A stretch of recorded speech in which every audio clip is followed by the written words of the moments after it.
ఉత్తరాంధ్ర అంటేనే ఒక తెలుగుదేశం పార్టీ కంచుకోట.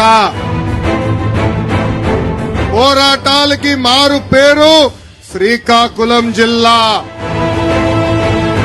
ఈ రోజు జగన్ సభ చూస్తుంటే నాకు కొంచెం నవ్వు వస్తుందండి. పదే పదే సిద్ధం సిద్ధం సిద్ధం అంటాడు. దేనికయ్యా సిద్ధం? జైలుకి వెళ్లేదానికి సిద్ధం. జైలుకు పంపించేదానికి మీరు సిద్ధమా అని ప్రజలందరూ నేను అడుగుతున్నా. రెండు పార్టీలు ఒకటే లక్ష్యం, ఒకే ఒక లక్ష్యంతో పనిచేస్తున్నాం. అది బాయ్ బాయ్ జగన్ లక్ష్యం.